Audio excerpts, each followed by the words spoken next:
Ja të kishojmë plane që na mundëson Antoni. Na i përshkruaj pak, Anton, po.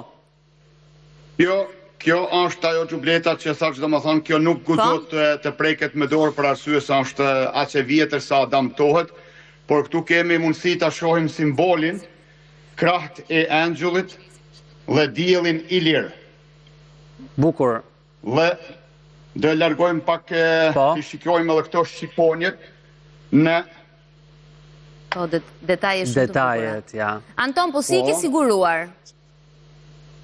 Po, kime ka kohë zgjatë me bëme i treguat gjitha këto, por këtu kemi edhe Aq sa kohë kemi. Po. Si që tha Joli, xhubletën që ja kemi trashëguar, domethënë me breza, kjo është e 4 gjyshes, domethënë diku i bën rreth afër 350 vitesh, që e trashëgojnë vajzat e mia sot kur vallëzojnë edhe se që kemë bërë vjetë në festival, domethënë në prezentimin e xhubletës, kjo xhubleta është prezantuar aty. Anton,